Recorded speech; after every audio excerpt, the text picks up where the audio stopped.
The following is approved for all audiences.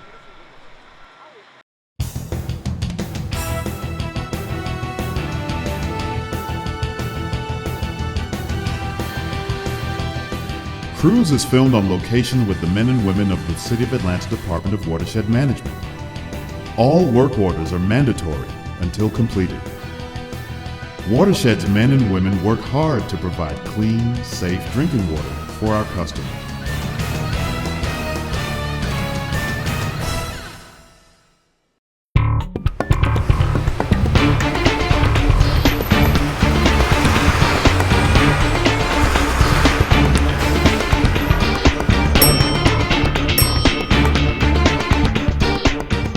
Hi, I'm Jacqueline Anderson, and I work for the Department of Watershed Management in the Office of Watershed Protection, and I manage the grease management program. I have 11 staff members that work with me, and what we do is inspect. We minimize the amount of grease going into the collection system. That is our job. And how we do it is we do inspections and permitting of all the food service establishments within the city limits. We do spill investigations. When it's a grease-related spill, we do outreach. We have a grease recycling program that when we have spills in high-risk areas, we go out to that apartment complex and we invite them to join our program, our grease recycling program. We give out buckets, we collect their waste cooking oil, and this keeps it from going into the collection system. We also do code enforcement when people are not doing what they're supposed to be doing. And lastly, we do what we call grease trap verification and inspections, where we go out and basically make sure that any new construction or new facilities that are coming online have the properly sized grease traps. A typical day in the grease management program is when I come in, I check my voicemail, I check my emails for customer requests or complaints, and I make my assignments based on that. I also check the paid list to see whose permit has been paid for overnight, so we can generate those and get those out to be delivered. Hi, I'm Erica Reed with the City of Atlanta Grease Management Program. I've been with the city approximately 6 months now, and I inspect the food service establishments in West Midtown, making sure they're staying in compliance with the maintenance of their grease traps to prevent any fats, oils, and grease from entering to the city sewer collection system or any private wastewater facility treatment plants. I inspect each facility about 3 times a year, making sure they're in compliance with 25% rule, which is basically the amount of fats, oils, and grease that they're allowed to have in their grease traps. If it's an indoor trap, within a 2-week period, 30-day period, outdoor traps, 90 days. I'm going to inspect their grease traps, their kitchen facilities for any signs of fats, oils, or grease entering the drains. Our grease trap is right here located under the 3-compartment sink. Most grease traps are under sinks or in the ground next to the dishwasher. So you check the fixtures first. That's how you find a grease trap. Her grease trap was cleaned on the 20th. That's almost a week ago. So since she has an indoor grease trap, about 15 gallons, she can only have 2 inches of fats, oils, and grease per week. So in every 2 weeks, she can only have 4 inches of fats, oils, and grease to be in compliance. That's the fat rising to the top of the grease trap. The grease is the inlet coming from the sink. The fats, oils, and grease is trapped to the top, and the outlet goes into the sewer collection system. So let's see how much she has.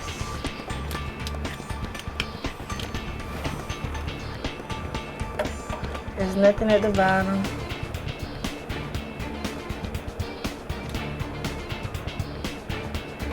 About half an inch. So she's in compliance. She has about half an inch.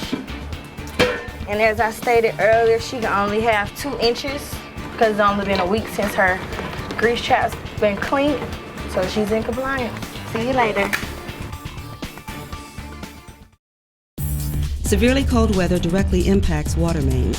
Fluctuating temperatures put stress on older mains, causing cracks and breaks. If you see running water on your street, please call 311. No repair work can take place until local utilities have identified the locations of their underground infrastructure, which may take up to 5 hours. For more information, visit our website, atlantawatershed.org, and follow us on social media at ATL Watershed. My name is Marcus Givens. I'm with the Grease Management Program right now. I'm on that way right now to an outside trap. Figure you guys will enjoy it. We'll look at the anatomy of the trap, what make it so successful, and just kind of give you guys an idea of what we do. All right, I want to make sure I have all my safety gear on, have my safety goggles, my vest, safety vest, I want them to see me, have my steel toes on. It's steel toe, believe me. I have my gloves on. All right, we're gonna open some traps, see what we see inside. There are 2 interceptors per trap. So this is trap A, this one of the inlets, that's the outlet. There's another inlet, and that's another outlet over there. It's a gravity flow trap.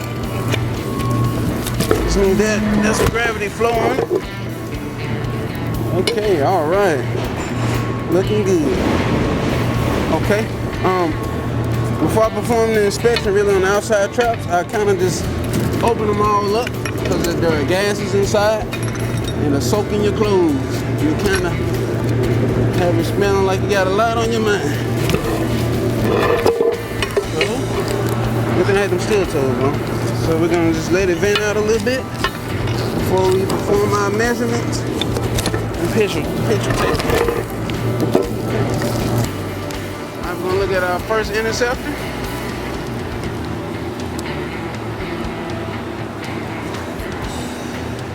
Okay, we're gonna look at the T's, making sure that it's distributing the wastewater down properly. And it looks like it's doing so. So we're gonna mind my surroundings. Put the sludge jug in. The way it operates is that you kind of slowly put it in your trap. And because the grease is on top, it's going to absorb that first, and the wastewater from the bottom is going to push it up. So it kind of gives you an idea of the measurements of the fat, oils, and grease. So it's good that I got a long sludge jug for this one, put an extra stick on it.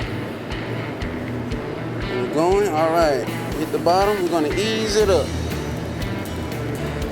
Okay.